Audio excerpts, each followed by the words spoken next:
Jinny Reacts.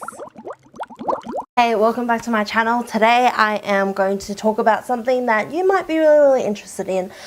Today I am going to talk about the SM global packages. Now I am not an expert in these, but I have participated in 3 of their global packages, 2 for similar events and 1 for a different event.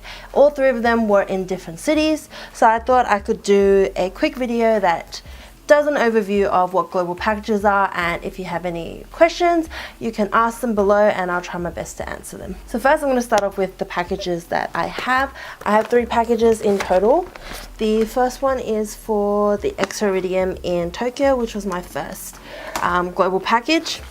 The second global package is the Gaon Charts Award that I went to recently in Korea, and the third one is for the Exoridium concerts that I went to in Hong Kong. So you already notice the similarities between them is this little travel pouch. They will always give you a little travel pouch that has most of the essential stuff that you need. The thing that you will always get when you go into a global package is this little card here. It has all the details of your hotel, including which bus you're on and who to contact. Essentially, in order for you to be able to get onto your bus, you need this name tag. And I'll move on to the bus and all that later on, but you essentially keep this with you to get on and off your bus before and after the concert. You buy all these packages on the SM Global website, which I'll link below in the description box. Prices vary depending on city, depending on the length of concerts and which hotel you pick. So I'll try and include as much details as I can about that also in the description box. Along with your global package, you also get a lot of goods. I like to say these are free goods, but technically you have paid for them in your ticket. These goods are normally ones that they don't sell to the public, so they are kind of exclusive for you. They include things like memo pads, mouse pads. But I talk through each of the packages and tell you about the pros and cons of each of them. I'm going to start with the Tokyo Dome one because it is the first global pack that I went with. Initially what you get is an email. They normally come in 3 heaps. The first one will be to confirm that you have paid for your global package. The second one will be general details, and the third one will be something like this. It has all your details, including when the tour desk is open. So this is really important because you have to go to the tour desk to pick up your ticket. So with your tickets you draw them yourself, whether it's seating or standing. That way there's a fair chance for everybody to get a good ticket. From what I have experienced so far, they're all very, very good tickets within the first few rows if you're sitting, and if you're standing they are normally within the 200 range for numbers. The other thing in the email that's important is your gathering time for your buses. So there is a bus that picks you up and takes you to the venue, and then a bus afterwards when the concert is finished that takes you back to your hotel.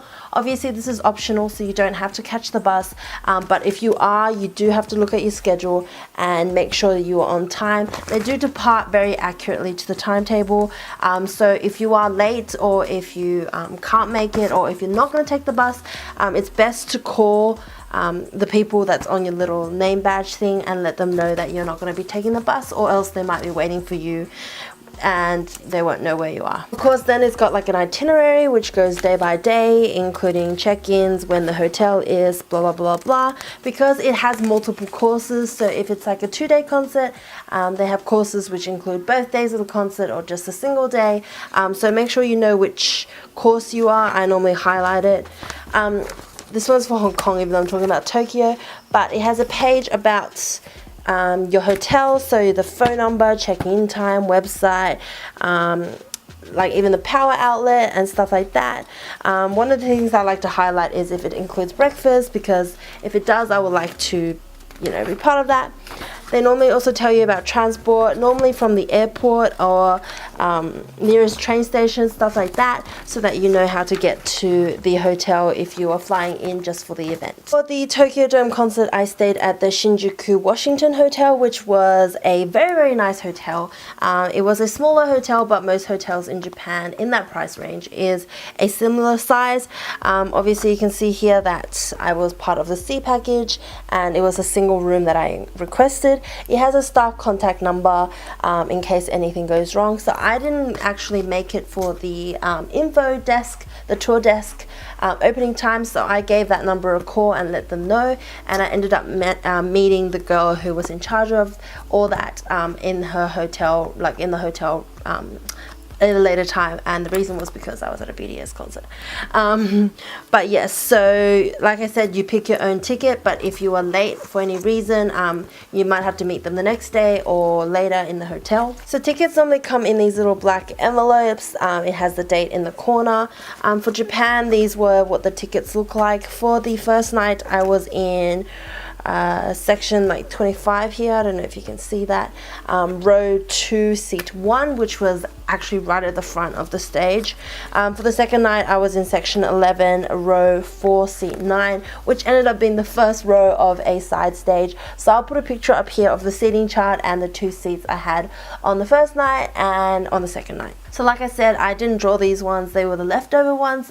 So the person in charge of the tour actually handed these to me, and they are both very, very good tickets. And for the first EXO concert I've ever been to in my life, it was absolutely extraordinary. I didn't end up taking the bus there because I was with friends, so we just went to Tokyo Dome ourselves because it's very easy to get to using transport, and when you go by yourself you have the freedom of time essentially, because they normally take you there quite early, and for picking you up they stay there until 40 minutes after the concert ends. So if it ends at 9 o'clock, the bus will leave at 9:40.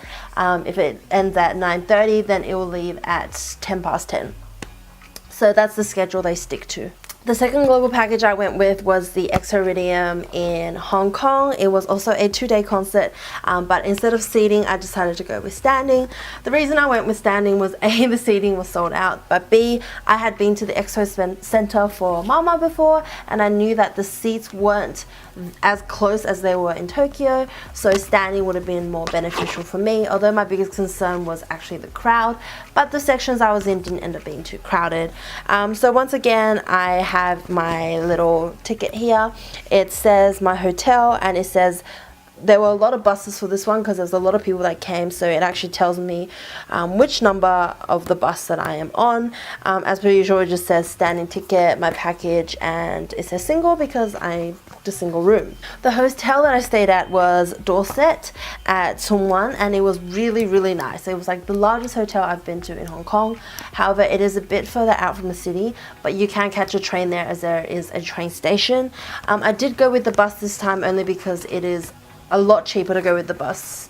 You do have to pay to go on the train to go to the Expo Center, and transport wise it's not the best. It also saved me the stress because it is a standing ticket, so I do have to get there a little earlier to line up because the ticket does have a number, but sometimes that gets a little iffy. So we went there a lot earlier when the concert starts, so we ended up lining up probably for a good 3 hours for this one, only because that's the nature of this ticket. So I picked these tickets myself. I ended up going to the tour desk. I got a whole lot of goodies as well. The first night I was in A1 and I was around number 175 for lining up, and for the second night I was in B1 and I was queuing number 75. So unlike Mama, they were actually really organized for this one, which surprised me, but yeah, everybody actually lined up to the numbers. So because the second night I was quite forward in terms of numbers, I did try and line up within my number, but on the first night I was kind of behind, so I was kind of like, it's okay. But in terms of concert vibes, the Hong Kong one was definitely a little more messy compared to Tokyo. The fans were a little bit scary in the Hong Kong one, even though the pit did have a lot more free space, so I ended up just standing back and I could have a full view of all the stages, which was really, really lovely. So in the end it was a pretty good experience, but it did not compare to how amazing Tokyo was, but that's because it just exceeded my expectations in every single way. The last experience is my most recent one. I went to the Gaon Charts Music Awards show in Korea, but this one was a bit different because you can actually select which group you cheered for. What I thought was it meant it might have crowded you into your fan groups, but essentially they gave you a giant bag of goodies, and if you picked NCT, it would be all NCT goodies, or Super Junior, it would be Super Junior goodies, and I picked EXO, so I got a giant bag of current as well as past goodies, including some SM Town goodies from their Sum Shop, so things like that.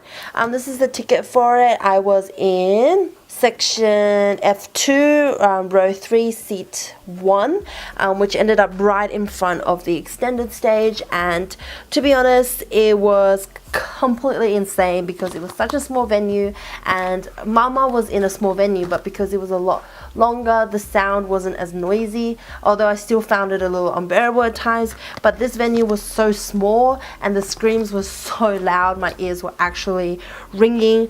But you know, I saw a fair amount of artists, including like Mamamoo and Blackpink and NCT and all that, so I still had a swell time because there was a lot of groups that I didn't have a chance to see.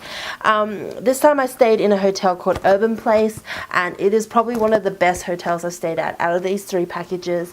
The location was right in Gangnam. It was good service. The room was like a little service apartment. It had shops around it. It was just all around a great location.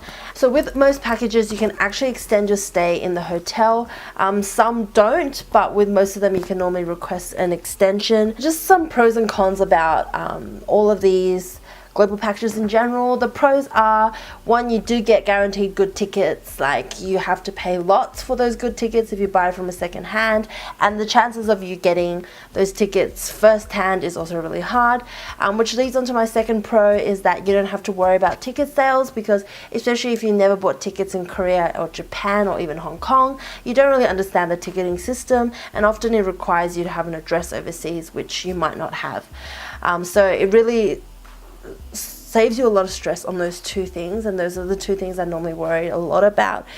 You can easily get to and from the concert venues, so if you are going to that country for the first time and you really don't feel confident getting around, the bus system allows you to get to and fro quite easily. You do get goodies which aren't not sold online or anywhere else, so I guess they are very exclusive. I guess this one depends on your personality, but for me, I have been able to meet a lot of different people from all over the world at these packages just by chatting to them, and now I have friends from France, from Egypt, from America, from all over the world, so it is an awesome opportunity to meet new people. In terms of cons, it is a little bit expensive, but like I said, it covers all those costs and it makes it really stress-free, and if it is your first time in the country, it might be worth the price. So that's about as many cons as I can think about, because I thought they were all great experiences. I will be purchasing another one for sure. I think I'll try and get the EXO Encore concerts when they go to Seoul for it. I really wished all the Korean companies did a global package, because it is so carefree, especially for a foreigner like me. The global packages are only you're only able to purchase them if you're a foreigner, essentially. So if you live in Japan, hold a Japan passport, and you were trying to buy one in Japan, unless you had a foreign ID or a foreign address, you can't actually buy it. So you know, it is really targeted at the foreign fans, and I really thought they would sort of sell out quite quickly, but most of the times I've been very lucky and been able to buy them without any fuss. So that is my video on the global packages. If you have any more questions, feel free to ask in the comments below, and I will try to my best of my abilities to answer them for you. That's it for this one. Yeah, if you enjoyed it, please give it a thumbs up, and hopefully I'll see you guys on my next Asian pop related video. Bye!